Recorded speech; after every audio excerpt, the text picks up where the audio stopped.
Good morning Gambia, good morning Africa mbokk yi ñu ngi leen di nuyu beneen yoon fii ci Africa TV ñu maan mbégte dellu ci tey ci suba sile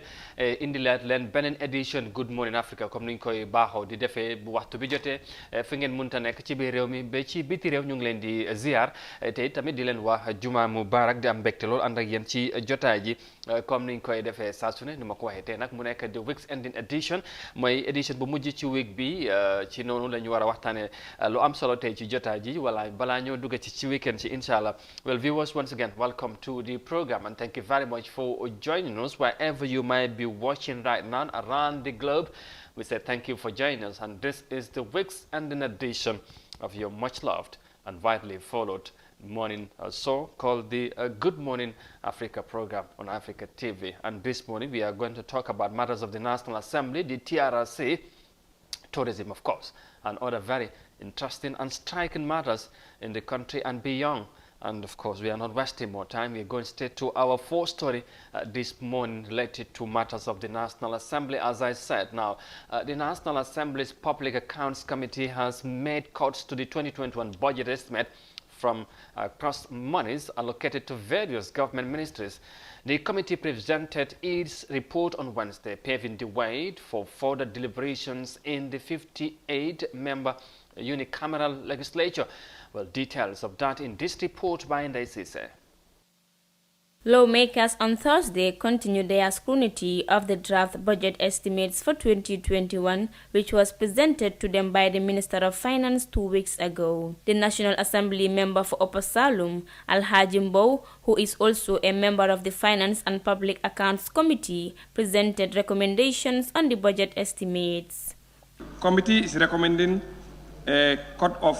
35 million, and I will show you where we recommend the cuts to be made.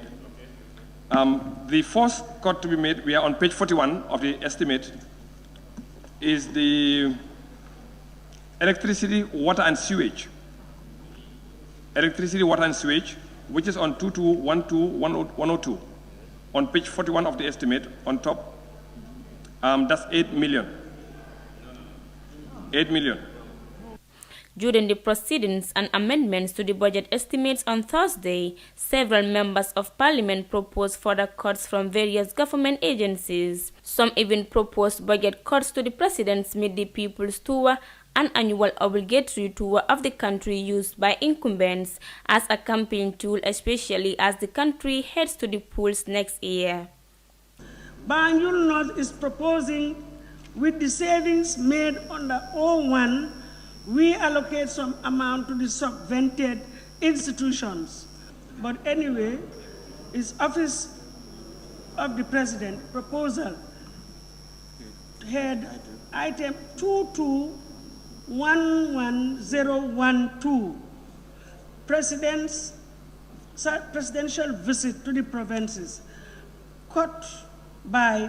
4 million. Subsequently, the National Assembly voted to cut up to $6 million from President Barrow's annual nationwide tour. The Speaker of the House announced the results shortly after the vote by a show of hands. Code 221102, that is presidential visit to the provinces, be reduced to 6 million. Those in favor, please say aye. Those not in favor, please say no. No. Yes. Some members in parliament had wanted the allocation for the president's Meet the People tour pass untouched. But unlike the draft constitution, this proposal was not going to be blocked. For iAfrica News, I am Ndaisise. Yes, Ndaisise, they are reporting on the, of course, ongoing debate of the members of the National Assembly on the national budget there. Some interesting moments there, and of course we will bring you more details of the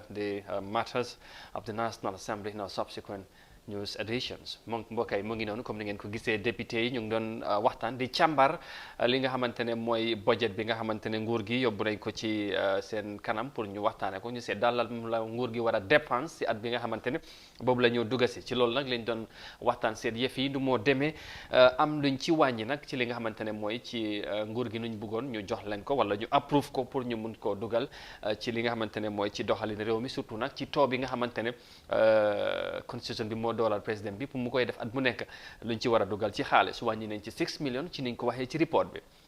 gannaaw loolu ñu wey wax ci leneen ñu àddu ci wàllum TRRC next ndax ba léegi witnesses yaa ngi continuer di appear ci commission bi next to matters of the ongoing public hearings of the TRRC because a former Director General of the National Intelligence Agency Thursday appeared before the Truth-Seeking Commission to narrate the cruelty he saw and suffered in the hands of intelligence operatives. Under the 22-year rule dictatorship of Yahya Jammeh, the NIA, as the agency is widely known by its acronym, was a very brutal organization that allegedly tortured, disappeared, and even killed people. Fatoumata Kasim tells us more of that in this report. Lamin Bobaji, who would later become the Director General of the NIA, saw firsthand the maltreatment NIA operative inflicted on suspect when he first went there in 2007. Once he was asked by former Army Chief Langtombong Tamba to escort Army officer Sam Kabai to the NIA headquarters, but what he saw was shocking. Sam was an officer of the Gambia Armed Forces from the 2nd Infantry Battalion in Farafenni who was accused of selling weapons to the rebels in Casamance, southern Senegal. Lamin Bobaji had returned to see Sam at the NIA headquarters the next day and found that he was severely beaten. Because Busaroni, I mark okay. Yes, because the beating left marks on his body. Did it leave any lacerations? Yes. And did you see any blood on him? Or did he look bloody? Yes.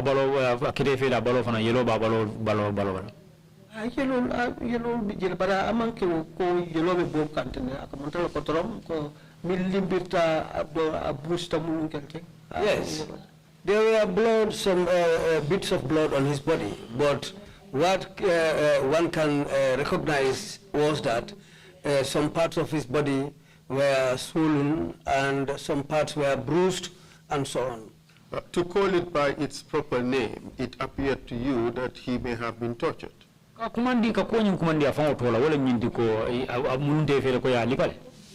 Yes,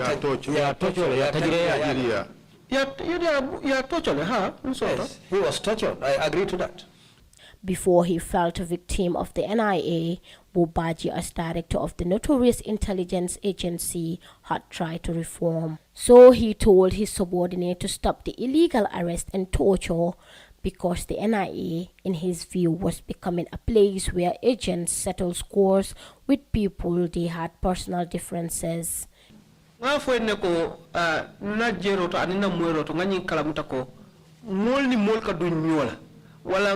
Official ning NIA official ni molka dunyo like muta ye arrest ye sambana. What I also said to them was that I heard that people have problems when people have problems with each other, and even if people have problems with the NIA, they are arrested and brought to this place here. And that's something which I will not accept. Because if anybody has a problem with somebody else, national issue, which is not connected to any national issue, police will take the matter to the police. That's a civil matter. Because it's a civil matter.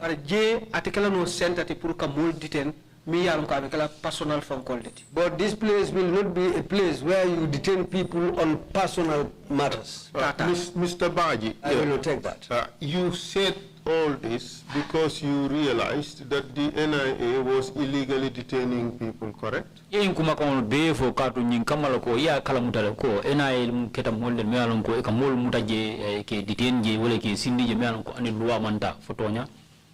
Yes. But he will later suffer the same fate of cruelty as NIA Director General when he was accused alongside former Army Chief Langtombong Tamba of planning to overthrow the Jammeh government in November 2009. Baji was also a soldier and served as the Director of Military Intelligence and Security between 2005 to 2008. For iAfrica TV, I am Fatoumata Kasim. All right, thank you very much, Fatmata Kasim, for that report. Of course, Lamin Bobaji is one of the witnesses who appeared before the commission yesterday, and of course he testified also on his experience with the NIA, and of course his time as the head of the very said institution also, as you had in that report. And yeah. So that is it. Of course, we will move on to another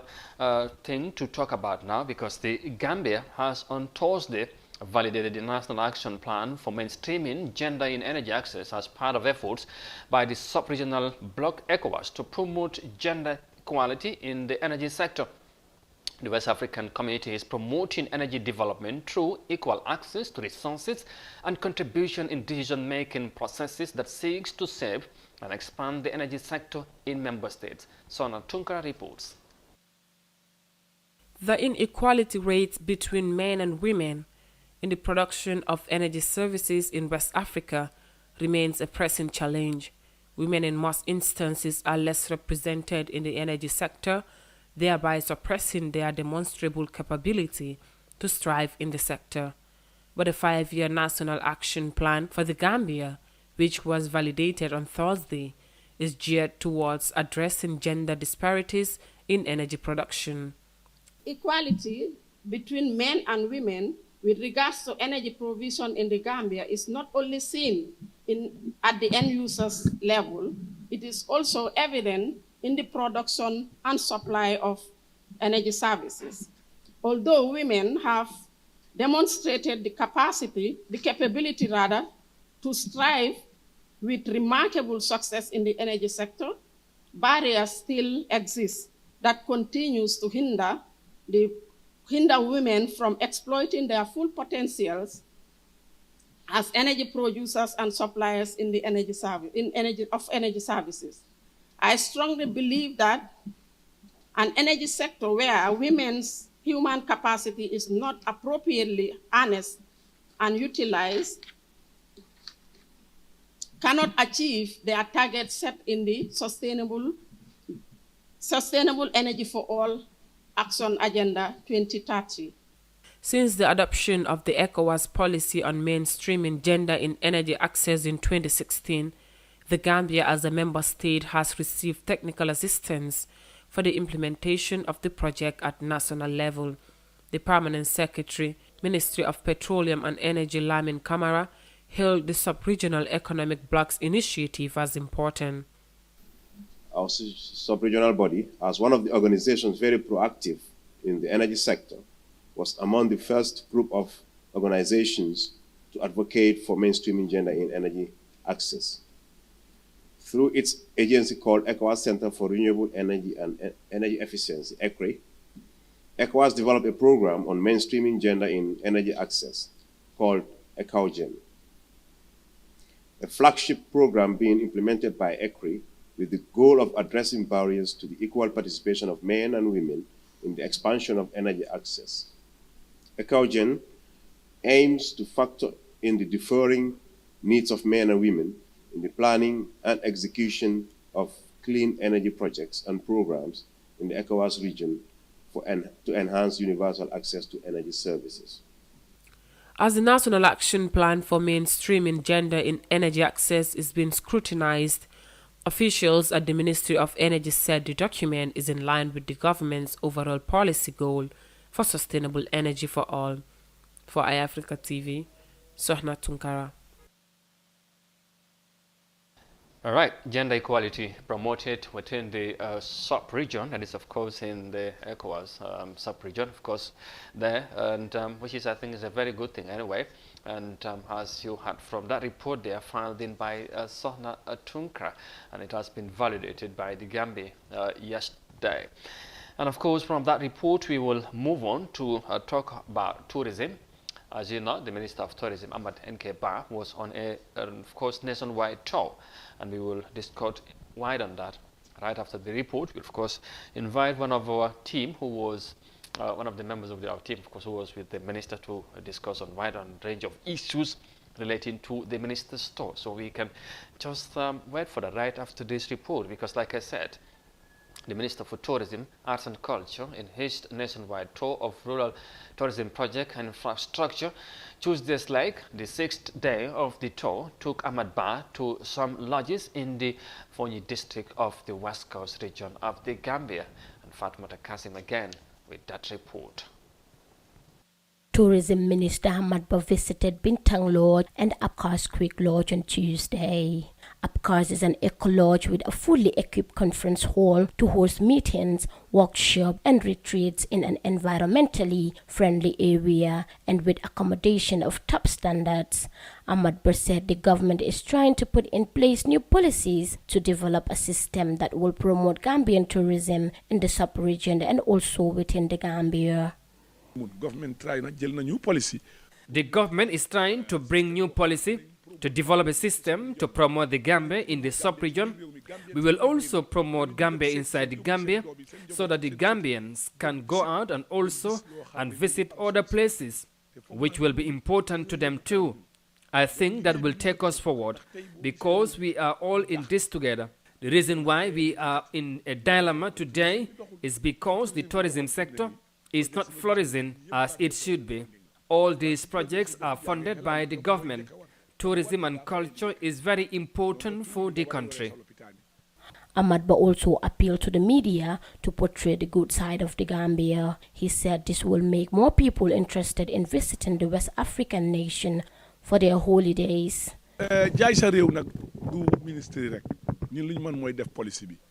Selling your country doesn't only depend on the ministry. What we can do is to put in policies, but you, the media personnel, the rest is in your hands, because whatever you report on,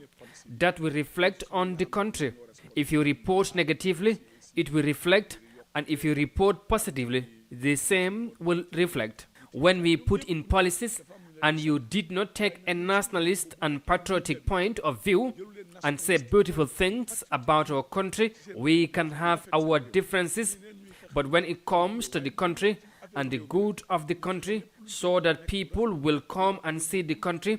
because whoever comes will bring and take something along which is beneficial for us. Only the government can't promote the country, but the citizens are also important because they are everywhere. After touring the facilities of the Apcars Creek Lodge, the Minister of Tourism said government tourism stakeholders are willing to partner with the management to promote rural tourism. For iAfrica TV, I am Fatmata Kasim. All right, so I say merci beaucoup, Fatmata Kasim. I have said thank you enough now. But of course, that was the report about the tourism minister's nationwide tour. He has been crisscrossing the country, different sites, tourism sites, I should say, infrastructural developments that are also ongoing to boost the tourism sector, because amidst the COVID-19 pandemic, tourism was nearly brought to its needs, not only in the Gambia but across the globe. Now,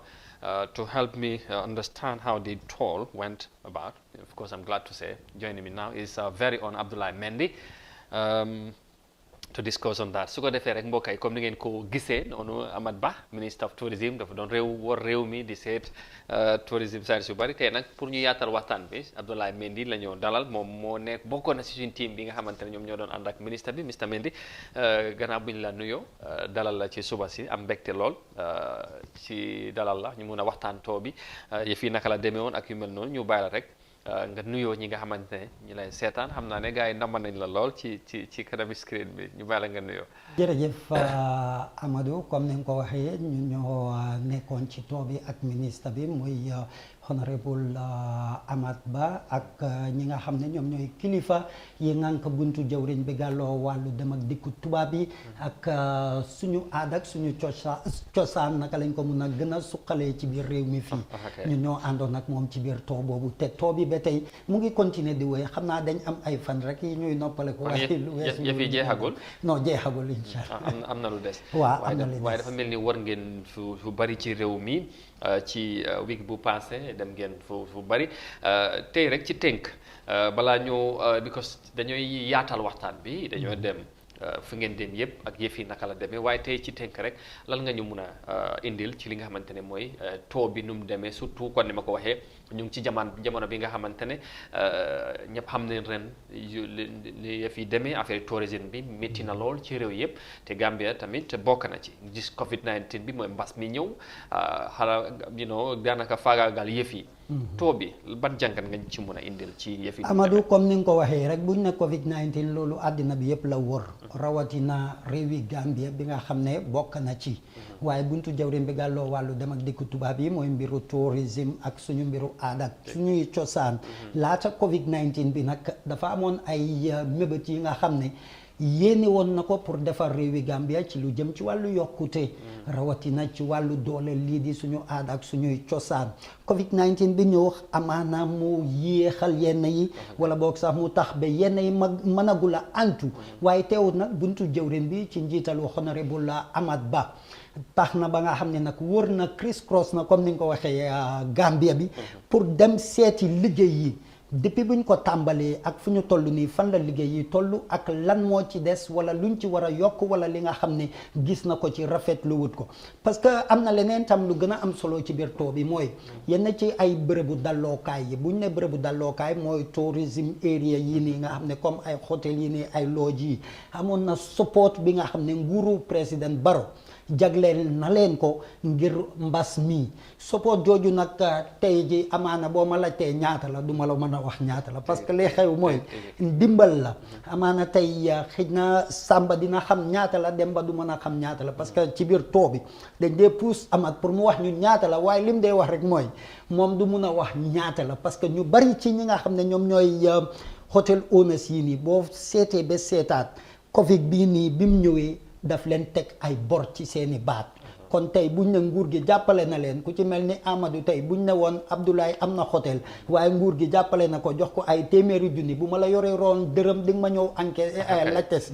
so loolu tax na ba nga xam ne koppar yi ñu joxee nag waxuñ nangam bi waaye li tax ñu joxee ko mooy pour ñu yokk bërëb yi ñu defaraat bërëb yi ba nga xam ne dina taaru pour réew mi ci boppam mën a jaay bërëb yooyu ci biti réew waka mu ngi noonu am na solo gis nañ ne ubbi nañ bunta yi gars yi commencé nañoo ñëw ak yu mel noonu waaye nañ def taxaw seetlu tuuti rek ñu bi ngeen dooree wër bi mooy taux bi gannaaw bi ngeen jógee Banjul of course da ngeen cross to the North Bank ngeen dem ci ay sites of course ci North Bank moom Amat Bah wax na ci bëgg nañoo def North Bank mu nekk li nga xamante ne mooy am li nga xamante ne mooy place bu attractif ci tourisme yi pour ñu dem fa mu nekk daal li nga xamante ne na leen mun a persuade mooy mu yombalal ñu mu ñaax leen tamit ñu dem fa lan la nga ñu mun a indil ci kaddu yi nga xamante ne wax na ko ak fan ngeen dem ci North Bank. waaw laata ñuy ne North Bank sax ci boppam bu ñu ne Gambia ci boppam Gambia dafa am taarixu boppam mooy history boppam bi nga xam ne tey buñ doon wut ci téeméer ju ne dinañ ne juróom benn fukk ak juróom bi dafa réer parce que li ko réeral mooy nguur yi fi nekkoon yëpp fulalu ñoon li nga xam ne moom mooy taarix ak cosaanu réewi Gambia tax na ba nga xam ne ci tàmbaliwu taux bi comme ni nga ko waxee North Bank lañ doore buñ ne North Bank history ak cosaanu Gambia yëpp xel yi dina jëm ci benn place foofu buñ gën a xamee ci Fort Bulem Fort Bulem boo déggee foofu doonoon na ab place bi nga xam ne ci ci ay jamono maam foofu lañ doon jënd ak jaayee wala di fa denc suñuy maam yi pour war leen a mën a jëlee foofu yóbbu leen bitim réew pour ñu doon fa ay jaam léegi nguuru Barrow bi nag lim gis mooy Fort Bulem doon na bërëb bi nga xam ne ñun ñëpp jàng nañ ko waaye lan moo ñu mën a tax ba Fort Bulem jooju ñu bañ koo fàtte ci li ñuy jàng mooy ñu gis la fa xew xam la fa xew nguuru Barrow nag daal di jël li nga xam ne mooy North Bank nag bugg a ko delloowaat askanu North Bank because lenn lañ gis mooy ci mbiru bu ñu ne aada ak cosaan mooy ñi dëkk ci kaw gi yëpp ci teeru gi lañ dee ut si muy Banjul Serekunda and so on te lépp cosaanu Gambia ci boppam boo ko buggee kis-kisi wala boo ko buggee gas ci kaw gi la waaye ñooñu li leen dee tax a ñëw ci kombo gi mooy lan ñàkk pexe parce que bëggoon na ñoo dund te dund bi yombut ak ñoom xëj na foofu looloo tax nag nguuru Barrow gi mu ne li leen dee tax mooy ndaw yi pour ñu ñëw ci kombo gi fii toog fi mooy lan ut si xëy dina leen jagleel xëy jooju foofu ci biir North Bank. ok ba léegi rek balaa ñoo continuer dem si Sierra gannaaw bu mu jógee North Bank of course foofu la dem. léegi of course lan ngeen gis ci liggéey bi of course wax nga Fort Blaine historical site la waaye léegi ci jamono da ngay wax ne ci nekkini place bi defaraat bi yéene bi amoon nañ ko Covid bi am na lu mu ci wàññi ak yéene bi ak yooyu ndax gis ngeen fa yokkute ndax gis ngeen liggéey bi nga xamante ne nguur gi commencé nañ koy def yitte bi ñu wax am nañ ko ndax loolu tamit is one thing pour ñu wax ko waaye ñu def ko tamit mu antu leneen la donte ne Covid ñëw na yan jéego la ci amat wax ci taxawaay bi pour ñu gis ne gan lañ modernise place boobu noonu mu bañ a naax saay ci nañ ko mun a waxee parce que tamit bàyyandeku dafa mel ni mu ngi am ci côté kilifa yi ci site boobu. waaw North Bank boo ko seetee buñ ne Fort Blaine du Fort Blaine rek la nguuri Barrow bi di defar comme ni ko honorable Ba waxee parce que foofu ci biir North Bank boori Fort Blaine rek yaa ngi fa am DK Jawara resto bi nga xam ne boobu tam lodge la o hôtel la bi nga xam ne dafa toll ci jamono ji nga xam ne ju mucc ayib la te askan gi itewoo ko. boo bokk na ci initiative yi ñu indi. nguur bi waaw yooyu tam bokk na ci initiative yooyu. te loolu boo seetee North Bank kon nag mu ngi mel ni ci région bu munti nekk ci biir Gambia lu mel ni am na fa pour dooleel wala boog sax gën a indi kanamu Gambia pour askan gi gën ko mun a xam parce que tey Fort Blaine boo waroon a am gan nga war a ànd ak moom Fort Blaine wala nga war a toog ak moom Gambia ngeen dem ba Fort Blaine amuloo foo fanaan ak moom loolu gàcce lay doon ci biir réew mi fii looloo waral comme bërëb yooyu bërëb la yi nga xam ne dañ ko dee attache tam ci bërëb yi nga xam ne aada ak cosaan yi nii. waaw bërëb dalookaay daal dafa manqué ci gox yi ak gox-goxaat yi ci réew mi comme ci nu mu ko waxee ok loolu am na solo gannaaw North Bank of course ngeen dem gis place yooyu liggéey bi ci ni nga ko waxee xëj na mu ngee dem te loolu war naa nekk lu am solo nekkul waa North Bank rek waaye pour réew mi tamit ñu gën a yaxanal waaye tamit yaatal tourisme bi ngeen dem Sierra Sammy of course dem tamit fi nga xamante ne mooy ci oblis moom mu nga paak bi dem ngeen fa tamit Kër Stone Circle ak Wasu boobu moom suma boor la moom Stone Circle foofu moom foo naa fa ba sonn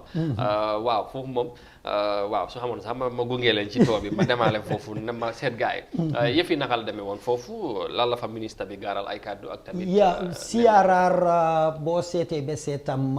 daanaka Gambia dafa am li nga xam ne lu ñu am la te mu ngi mel ni ñun xamuñ li muy jar mooy mbiru aada ak cosaan Gambia la fekk baax dëggantaan boo ko seetee ci suñu biir sub region bi mooy waaye dafa mel ni fulaluñ ko fulaluñ ko mooy nguur yi fi nekkoon bi foofu looloo tax ba nguuru Barrow bii nii bugg a cee teg attention bu bari parce que comme ni nga ko waxee buñ demee Sierra fu ci mel ni Kër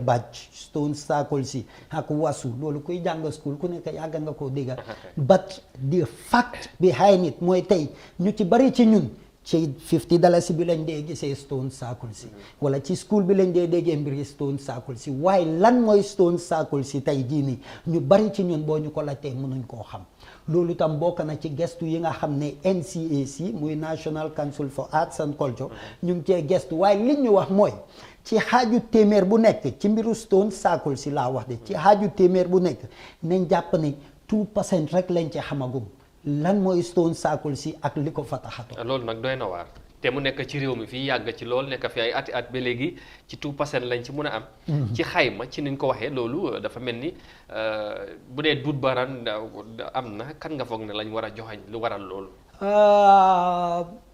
Amadou lenn lañ war a njëkk a understand mooy mbiru aada ak cosaan ñun ci suñuy aada as African ñiñ ko dee gën a baaxoo di ko dénk mooy géwél yi. understand nga mooy griot si ñoom ñoo laa mun a wax ay taalif mun laa wax sa aada ak sa cosaan fan la jógee and so on sa jaar-jaar waaye di nga gis ne Stone Circle sii nii mbir la mi nga xam ne àddina wërngal këpp gestu am ba tey jeexagul parce que Stone Circle si neexut ba neex Gambia la gën a bari amaana waaye du Gambia rek la yem parce que am na ci yeneen bërëb yi nga xam ne ci biir réew yi Sénégal waaye ñu ngi laa wan ne Stone Circle si nii ëpp na ay junniy at yaa ngi may dégg te Stone Circle si yooyu jamono ji nga xam ne ñu ngi koy def foofu jàngat lim ci jot a waneegum rek mooy ay bërëb la lu ci mel ni ay sëkk buñ ne ay sëkk mu di bàmmeel te bàmmeel yooyu tam ay nit la ñi nga xam ne ñiñ fa roboon yaakaar nañ wala njorti nañ ne ñii ay kilifa lañ wala ay kàngaam lañ parce que gestu li mu wane muy ak xam-xam yu xarañ yi comme ni ko Xaasim wane mooy ñi fa tëdd ku nekk lum néew mat nga ñaari mètre mu ngi laa wan ne ñii duñ ay doomu aadama tey mooy ay niti jamono lañ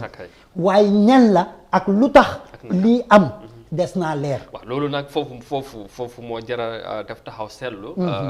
Abdoulaye parce que tamit bàyyande ko bi may wax foofu la fa mel ni tey société ñun xamuñ ñun ñan kuñ doon xamuñ suñ bopp sa société tey yaa ngi doo wax ne ñu ñoo jàngal. ñun ci lan lañ war a mën a góom lan lañ war a mën a xam ci suñ bopp. ba nga bu ñu dem school of course. waxtu Stone Sack dañ la ko doon jàngal ci school bi ak foog naa ba léegi mais bi war na faa mën a nekk. waaye tey yooyu yëpp dañ ko binda ci kayit ak yooyu ñu jógee ci biti. te ñun tey jotoon na pour ñu gën a gestu. xamal suñ bopp jàngal ndaw yi ñu gën a xam lu nekk ci réew mi lan la ak naka lañ ko war a mën a sàmmee aar ko mu njëriñ réew mi ak doomi réew mi waaye dafa mel ni loolu dafa xala taga tembe demul dikkut beneen bi tamit mooy tey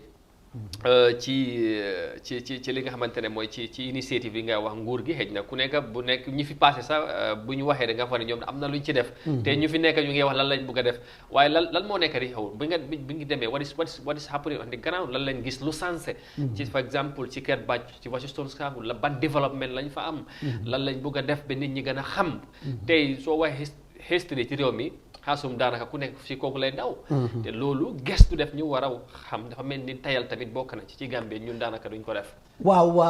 NCAC li nga xam ne loolu la soxla fi mu nekk nii mooy diwaan bu nekk na am cosaanu boppam mu yor cosaanu boppam mu nettalil ko boppam waaw loolu ci naka lañ ko war a mën defee parce que tamit ñu bari ñu ngi leen di duut baaram tamit ñoom daanaka xëy seen yëngu-yëngi ci yëf yi dafa la des waaw ci nuñ ko mun a defee mooy réeré wuñ mbir ne amoon na ay nguur yi fi nekkoon balaa nguur gi tey nguur yi fi nekkoon nag fulla lu ñoon jamono jooju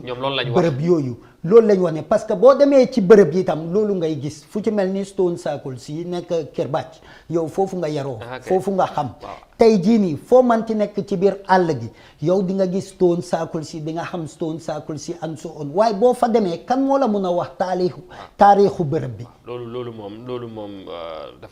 dafa doy waar léegi nag ci jamono ji bërëb bi ci boppam sax ni nguur gi mu ngi ko bugg a fence pour wan la ne pour xam ne bërëb bii fii la waaye fence sax buñ ko ba léegi yépp start na bu dee Stone Circle man foofu mooy suma problème bi xëy na bugga nañ koo def nii lañ ko bugg a defee ak yooyu loolu leneen la waaye na action na door liggéey bi am parce que foofu fi ngay wax fencing bi ak yooyu yëpp ay mbir yi nga xamante ne war na waaye su fekkee liggéey bi door na rek war nañu mën a am yaakaar parce que nguur bu fi nekk tamit ñeenti at léegi ñu ngi fii loolu tamit waaw Stone Circle si nekk Kër Bàcc moom foofu door nañ fa di sampa fence bi te tam door nañ also tam pour sampa fa benn museum bi nga xam ne moom mooy yore taarix ak cosaanu bërëb bi ak xeer yi nga xam ne ñoom ñoo fa nekk loolu yëpp mu ngi in place te yaakaar nañ wala njorti nañ ne before the end of the year dina fekk mu pare loolu Stone Circle si nekk foofu Kër Bàcc la boo demee tam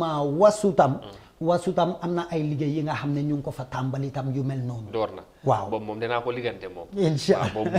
boobu moom bul wax dara boobu moom bu dee am na wala amul waaw nee na man tamit dinaa ci def gis may gestu garaawul waaye initiative bu am solo la macha allah ñu continuer ñu ngi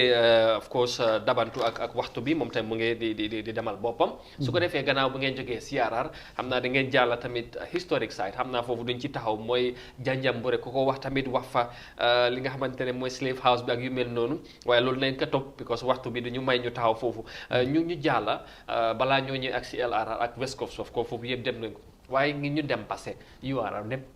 dem ngeen fa wax nga fan wax ñëw fan ngeen dem ak lan moo fa xew ak ministre bi lan la yóbbaale foofu ci gaa yi waaw base foofu ñu ngi fa dem seeti ji benn hunting camp lañ ko mun a duppee because biñ fa demee fekkuñ ñi nga xam ne ñoom ñoo fa nekk hunting camp yooyu itam bii mooy ñaareeli place yi nga xam ne dem nañ fa hunting camp si Amadou du ay doomi réewi Gambia ñoo ko moom ay doomi réew yi tugal la wala ay doomi réew yi yeneen réew ñoom ñoo ko moom te bërëb bi liñ fa soxla yépp wala li tax ñoom ñu ubbi ko mooy pour ñëw di dem rëbb ji ci àll bi lu weesu loolu ñoom soxlawuñ dara wala ittewoowuñ bërëb boobu waaye honorable nag am na lim fa wax lu am solo nee na réewi Gambia doon na réew bi nga xam ne gu nangu askan gu ne la gu nangu nit ku ne la ak foo mënti jógee waaye itam kuy jaay daxaar moom foog nga am ful ak fayda mooy bëgg nañ investor si ñëw ñaawoo ñaaw waaye bëgg nañ tam suñ doomi réew yi ñu am xëy muy maanaam tey boo jógee ci beneen réew dugal fii sa koppar ci business bu munti doon it bëgg nañ ñi fay liggéey ñu doon doomi réew yi Gambia nga xajal leen ci biir waaw loolu moom day am solo mu ngoo waaye boo ñëw rek nga siisu nga boof si affaire yi yow kenn loolu day doy waar loolu mu ngi am ci base bi ngay wax noonu Fatoto ak benn place ci biir Kerewan North Bank yooyu ñaari place la yi nga xam ne seeni borom liñ ko gën a ittewoo nag mooy pour rëbb te boo ko seetee ci at bi rek ci at bi yëpp liñ dee gën a ñëw pour nekk ci bërëb yooyu duy passé 3 wala 4 weer comme mu ngi mel ni 3 wala 4 weer yi ci des yëpp place bi daf dee tëj kenn du fa xëy kenn du fa gontu loolu nag doon li nga xam ne tam xam naa Covid bi moo leen yóbbu ñu ñibbi tëjaale affaire yi yóbbaale caabi ci réew jàmbur loolu moom doy na waar ministre bi moom loolu moom li mu wax lu am solo la finance mu caas ne bëgg nañ partners bëgg nañ développement waaye tamit lu munta ñëw ci réew mi nañ ci xejal doomi réew mi parce que tamit loolu day am solo xëj na ñun yu bari loolu moo ñu gën a tardeel xam nga ba léegi ci napp gi sax dañ koy wax affaire yi jën léegi bu événement amee rek day métti lool ndax gars yi buñ demee rek jën du am ci marché bi ak yu mel nii tamit foog naa yëpp daanaka sotti si ak def si la loolu moo ci doom loolu moo koy indi su fekkee ñëw nañ nekk ci réew mi di def seen liggéey te ñoom duñ ci xëjal te duñ indaale seen expertise yi seen xam-xam bi duñ ko jéem a siya ak suñ ndaw yi ak doomi réew mi loolu tamit dafa doy waar waaye lépp ci kilifa yi parce que ñoom ñoo ko nangutoo ak ñoom loolu tamit dafa jar a wax waaw loolu boo ko seetee ba seetam mooy tey li ministre bi gën a bugg a promote mooy domestic tourism parce que buñ ne domestic tourism mooy maak yow ak Samba ak Demba ñu doon ay tubaab ci suñuy biir loolu dafa am solo loolu laa bëggoon a tëjee parce que loolu dafa am solo rarement ñu gis muy am ci réew mi te ministre bi yàgg naa dégg mu koy wax loolu nañ ci ñëw ma bëgg rek ñu jeexal fi ngeen dem ci région si ak yëf yi naka la demee foog naa yàgg noo wax ci base bi foofu moom daanaka mot na ci hontin bi ak yëf yi nu mu fa demee loolu tamit luñ war a mën a bàyyi xel la waaye comme nee na daal nañ ci xejal ndaw yi loolu dafa am solo loolu am na solo bu gannaaw base ñu ñëw LRR mooy fi nga xamante ne mooy fi ngeen dem ci Tendaba of course Pakalindin ak Pakaliba lan moo fa xew ak fan ngeen lan ngeen fa gis ak ministre bi lan la fa wax bu ñuy wax mbiru tourisme ci biir Gambia bañ tudd LRR Tendaba camp dina ring a bell ci ñu bari parce que place la bi nga xam ne ëpp na 4 fukki at bu ko matut tey moom a mag waaw kay yaa ngi dégg waaye tey boo àggee ci place boobu ak noo koy déggee ak loo fay gis mu ngi mel ni guddeeg bëccëg day na waar waaw parce que ministre bi ci boppam mu ngi wane ne place boobu doon na place bi nga xam ne bokk na ci taarixu Gambia bu ñuy wax mbiru hôtel ci kaw gi waaye dem na ba ab jamono bi nga xam ne mu ngi mel ni ki ko moom wala ñi nga xam ne ñoom ñoo ko moom fulaluñ ko comme niñ ko war a fulalee tam loolu doon na leen tam li nga xam ne neexut wala boog sax doonut lu bégal ki nga xam ne moom mooy ministre bi ak entourage bi nga xam ne moom la àndal jëm foofu ci Tendaba waaye lenn it mu ngi fa mooy hôtel la wala bokk bërëbu dallookaay la bi nga xam ne bokk na ci taarixu réew mi buñ koy seetu. léegi lan lañ nas ñoom. liñ nas mooy xam nga ministre bi tam laata too bi amoon na too bi nga xam ne ministre bi ci boppam defoon na ko pour dem nemmeeku ji yenn bërëb yi pour seet naka la ñuy liggéeyee gën leen na ñaax dolli leen dimbale tam surtout ak Covid bi nii am na as tuut comme ni ma ko waxee bi nga xam ne jagleel nañ leen ko as tuut jooju fan lañ ko dugal loolu tax na ba nga xam ne nag ministre bi mu eegee foofu ci Tendaba naam dëgg la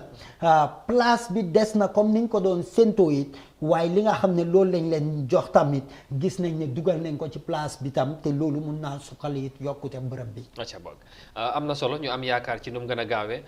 xam naa ne nag léegi coow li ñoo ñu dee gën a yóbbaale waaye nañ ji jéem a implement programmes yi loolu tamit actions daal comme nasaraan nu ñu ko waxee actions speak louder than words loolu dafay am solo gars yi di ci bàyyi xel bu baax a baax gannaaw of course LR di daanaka ñu ngi jege si rek pour yegg si donte ne taw bi jeexagul waaye dugal ngeen biir West Coast surtout ci biir Fooñi gi dem ngeen ci ay yenn ci ay béréb logis yi ay dallookaay yooyu tamit ci biir Fooñi loolu tamit ndax ngeen fekkee béréb yooyu ak ministre tamit lan la wax ndax xelam dal na wala ñaax na leen wala daal nee na tamit jël na fa ay initiative yi nga xamante ne war ba pare nañ ko pour def pour gën a sukkali béréb yooyu ñu gën a mun a dalal gan yi ndax loolu tamit dafay am solo ñoo wax attractive nit boo if you are attracted to something daf laa gën a persuade nga dem fa nga demaat fa ñaax la ak yu mel noonu yooyu tamit naka la meloon. waaw ci biir West Coast region rawatina ci Fooñi gi am na ñaar ci ay lodges yi nga xam ne biñ fa demee fu ci mel ni am dalaay laata ñuy àgga ci bintam boobu am dalaay ak beneen lodge itam but di nga gis ne Covid bi affect na lodge yu ndaw yi yu bari parce que Covid bi boo ko seetee dem na ba 6 or 7 months depuis bi mu amee ci biir réew mi fii waral na ba nga xam ne lodges yu bari dañ lay off seen staff xam nit ñi demuñ dëkkuñ demuñ dikkoon so pour ñu mun a sustain seen boppa rawatina ñu mun a sustain bërëb yi daf day nekk problème ci ñoom so ñu mun a def loolu ñooñu ñoo continuer di yëngu ci business bi waaye ñi ko mënut boo demee ci seen lodges yi daf dee mel ni fii moom place bu tëj la wala place bi nga xam ne doxatut waaye daf dee fekkatam ne borom amaana ñàkk a pexe moo ko dugal ci yooyu waaye du lu ko gënal biñ demee ca Bintan ndax buñ ne Bintan rek mu am leneen tam li nga xam ne laal na ko ci cosaanu Gambia parce que boo déggee am na géwél yi benn woy biñ dee woy Bintam bolon daala man saani Cissé and so on so Bintam bolon boobu noonu bul yëngal gaay boobu beneen affaire la waaw boobu woy xale yi sax foog naa ne war nañ cee xam dara mu ngi noonu boobu ci biir Fooñi la Fooñi foofu ci Bintang am na ñaari lodge yi fa nekk waaye ñaari lodge yooyu mooy écologiste bu ñu ne écologue mooy bërëbu dallookaay bi nga xam ne dañ ko méngale ak dëkkuwaayu askan googu góor gi boo àggee foofu xeeb kombo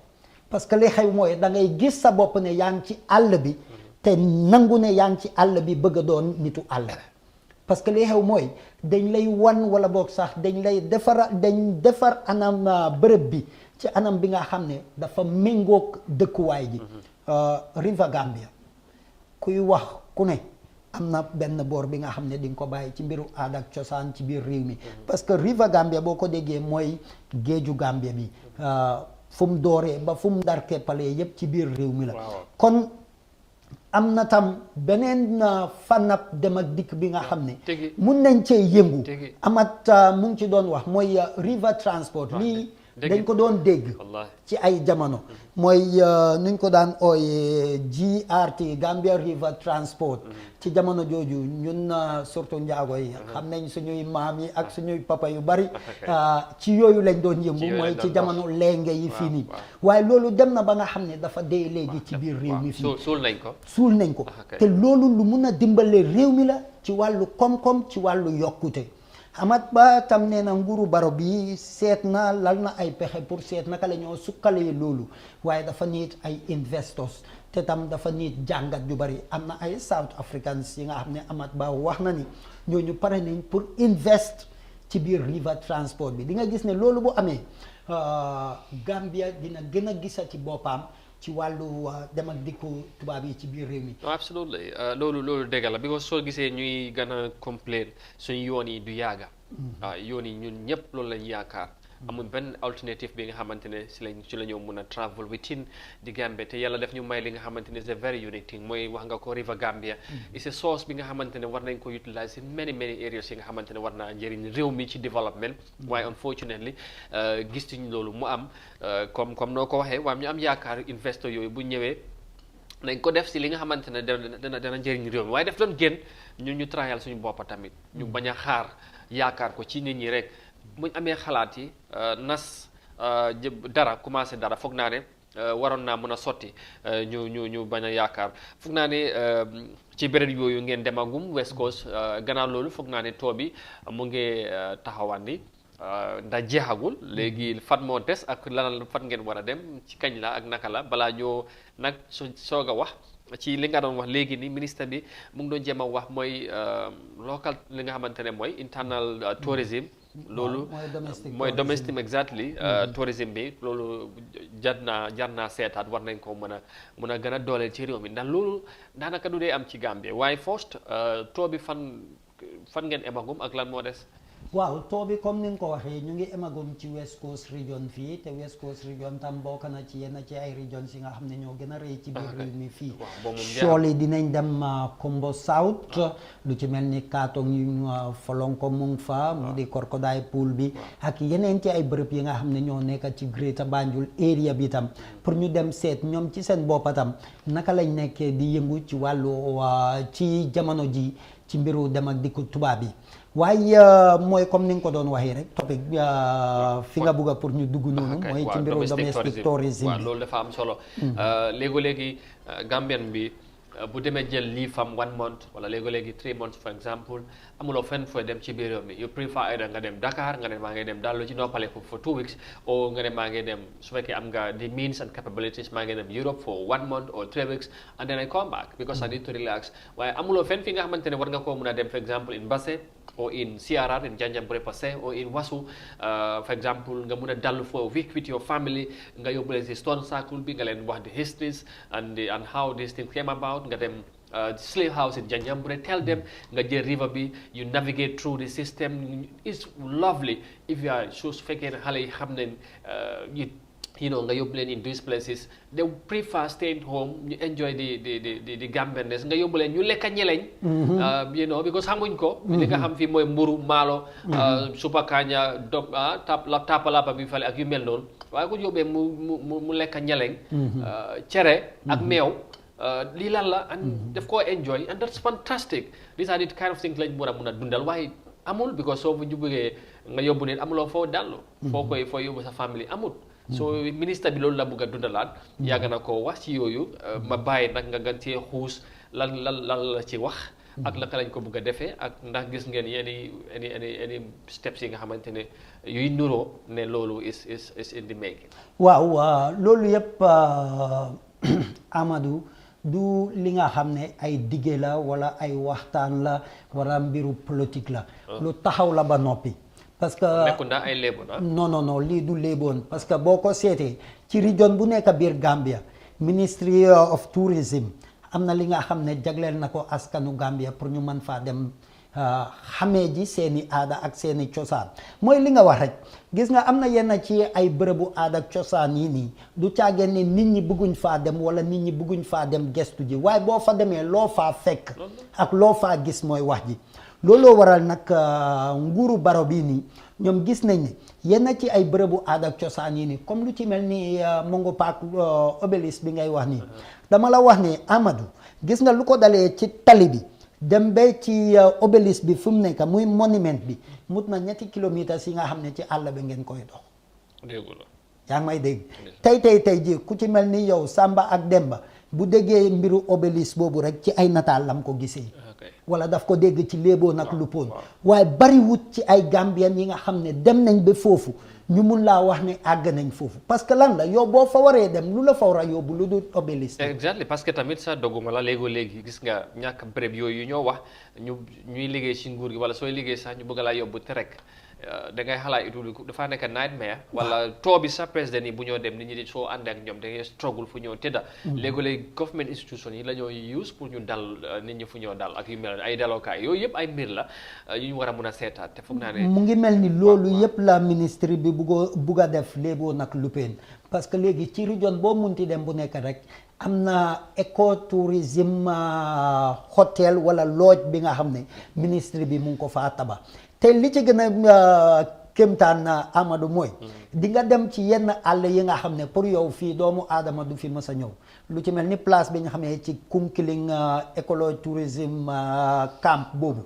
boobu mu ngi ci bërëb bi nga xam ne pour nga àgga fa rek mut na 7 kilomètres te loolu yëpp ci àll bi la waaye boo usee lii di River Gambia bi muy river transport bi nga wax noonu ci diggante xef ak xippi yaa ngi fa ma ne ko déggu la so mu ngi laa wan ne lii nguuru Barrow bii bugg a def fi mu nekk nii mooy àll la bugg a génnee ci biir Gambia amut fenn fu war a doon àll tey dafa mel ni tey boo waroon a dëkk wala nga jógee Fatoto mun ngaa xëy dem Banjul liggéeyi wàcc Banjul dem ñibbiwaat Fatoto tey wala sax ku war a jógee Banjul pour dem Fatoto pour liggéey du xalaat wala du am xel ñaar ci fan laay war a dalloo parce que boo fa demee rek fekk li nga xam ne yaa ngi ko bàyyi sa gannaaw wala lu ëpp li nga bàyyi sa gannaaw. waaw loolu lu am solo parce que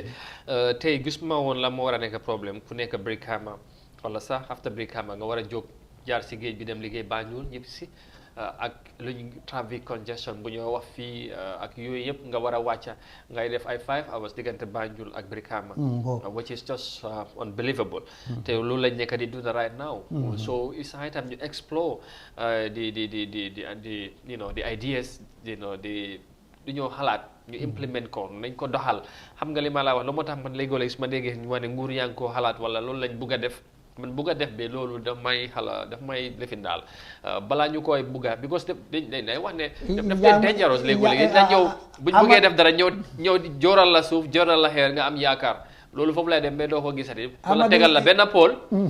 Amadou yaa ngi may fàttali ay kàddu honorable Amat mooy li nga wax nii lii laa bugg a def wala lii laa yéene def bokkut ci ay mbiram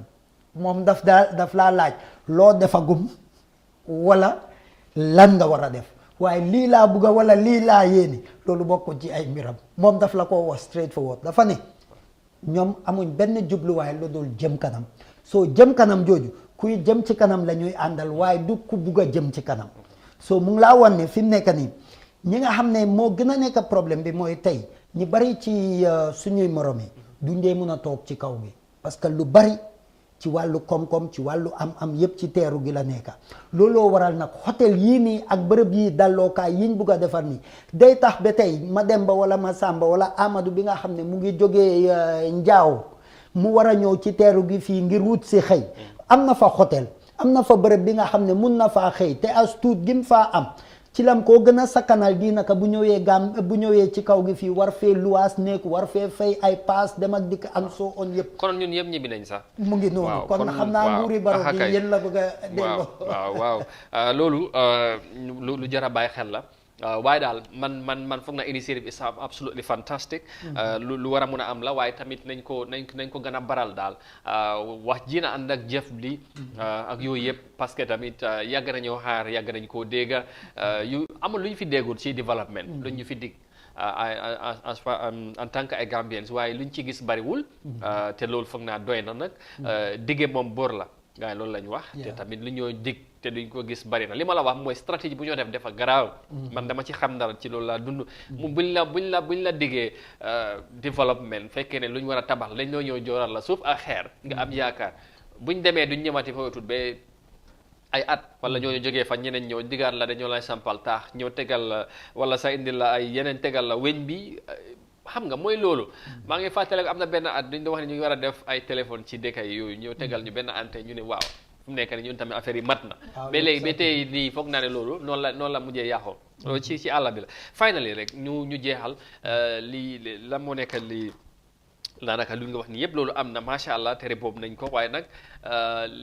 li gën a the main highlight of tour bi mooy unfortunately accident bu ci amoon am benn xale bu ci ñàkk bakkanam xaroon na jur ay coow ci li nga xamante ne mooy ci convoy bi yëfee num demee of course you are with the team lan nga ñu mun a indil ci loolu coow li bëri na dañ ko war a report ak yu mel noonu waaye jamono ji dara mënut a nobbu ñëpp xam nañ ko te tamit am na ñu ci wax yu bëri daal te yëfi naka la demee woon. waaw mooy xam nga comme jaam bi ak yéeneem waaye yàlla ak dogalam parce que kuy dawal ku ne yéene woo dem fëgg sa moto sax ci weñ waxantuma la nga rey bakkan waaye ni ko yàlla tuddee la dëgg neex yàlla nag ñun journaliste yi ci boos biñ nekkoon convoy bi daf ñu bàyyoon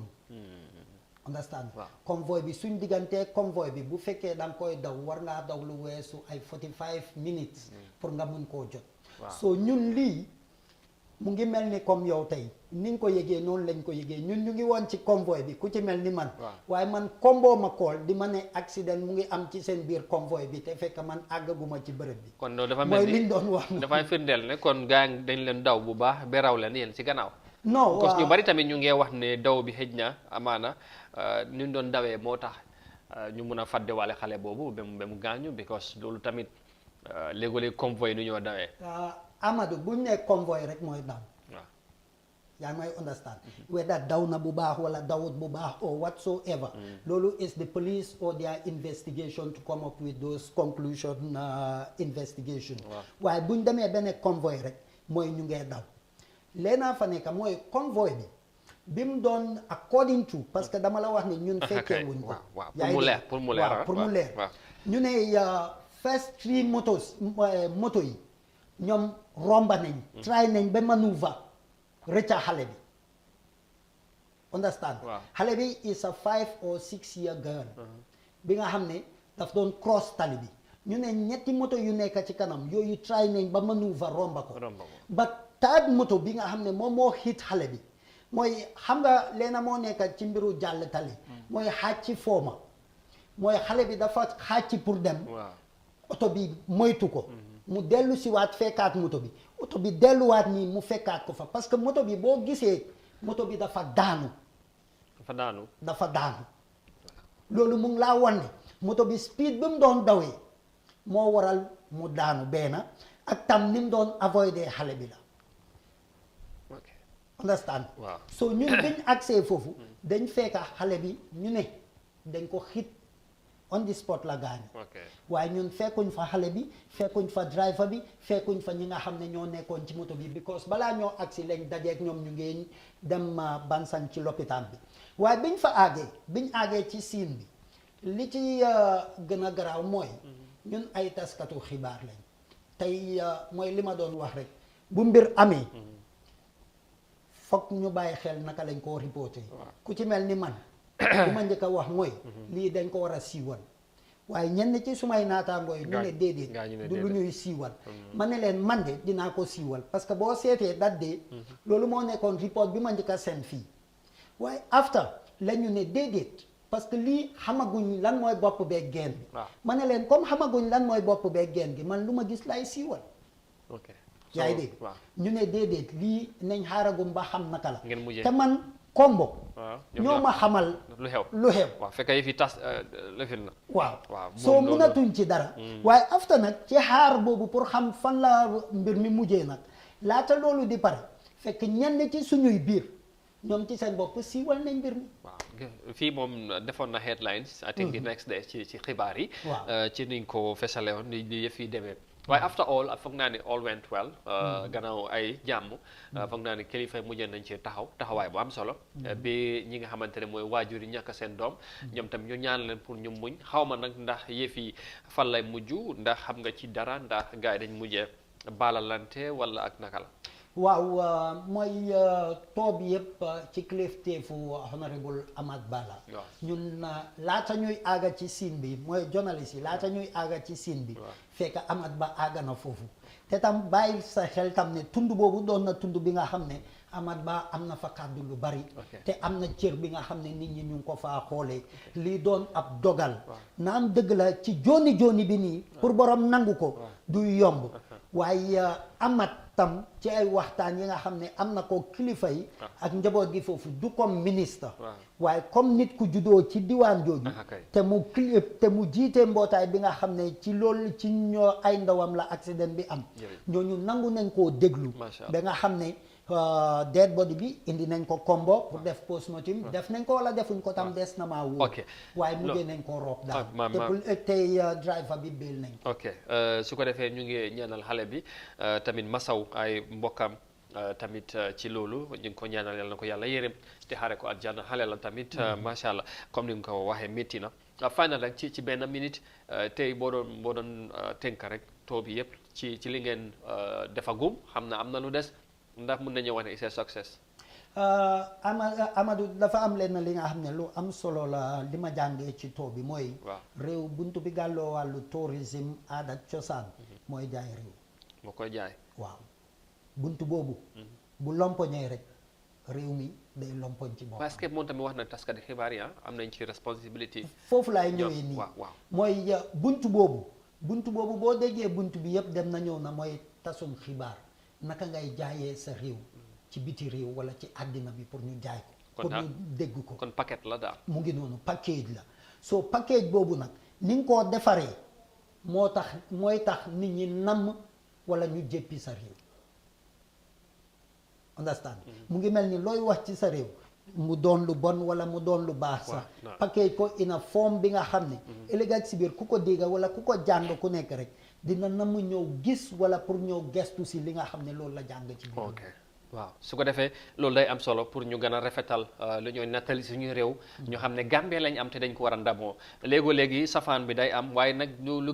gën a am lu ñu war a mun a portray jaay ko ci biti mooy di positive side of the Gambia of our very own country for the Gambia our homeland waaye léegi dafay day waar yeneen réew boo gis si àdduna koo gis si àdduna am na ay sikk waaye léegi dafa am na ñuy nobbu ci yooyu sikk yooyu ñu feeñal li nga xamante ne mooy li rafet ak lu baax ñu mun ko roy parce que loolu dafa am solo ci àdduna ak ci doxalin ci réew ak ci nit ci boppam su ko defee ñu gërëm la bu baax sant la tamit ci ni nga ñu fekk ci jotaay bi ñu mun a yaatal waxtaan bi comme ni ñu ko defee ñu ngi lay gërëm bu baax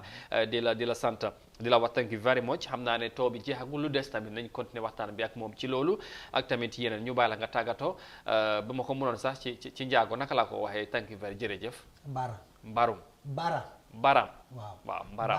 Mbara. waaw boobu moom xanaa lessons la ñoo def. waaw thank you very much. you welcome waaw nga jox all right. ok ci li ma close rek mooy pour ñoo xam ne réewi Gambia ñun ñoo tax ñu ne réew parce que bu du toon ñun mooy Gambian si duñ ko doon ooyee réew dañ doon ne bërëb sàngam rek kon nag ñun ñoo mën a defar fii te li tax ñu koo defar mooy pour suñuy gannaaw ñi nga xam ne ñoom lañ yaakaar ne ëllëg ak si biir ñoom ñoo ñuy fii ñëw wuutu si ñoom it buñ ñëwee ñu am nettali gu ne parce que tey boo gisee Stone Circle si li ma la wax mooy ñun lépp liñ fee nettali ak liñ fee wax yépp 2% lañ ci xam parce que lan la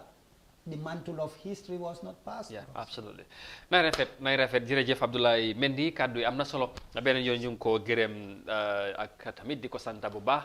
ci taxawaay bi amati na solo lañ koy wax di ko wax thank you very much ni mu ko waxee noonu la mbokk yi nay rafet waay Gambie lañ am te bu ñu ko dara yàqal nay rafet rek loolu rek moo am solo waaye di wax rek ne tey Friday la waaye next Friday inshallah birthday bu rëy moo am ci kër gi di ko wish happy birthday in advance moom Mariama Cham MC inshallah mu ngi waajal li nga xamante ne mooy bés boobu mu ne daal day yëngu moom mooy borom Africa borom choice di ko wax thank you very much loolu moom naa ko wax bu la neexee sax nga naa ma stand by man du ma la faale well anyway thank you very much inshallah well viewers that's all we have for you today and indeed for the week and we will be back next week Monday for a brand new edition of the same program but until then do have a very pleasant weekend. Bye bye from us. Thanks for watching. See you.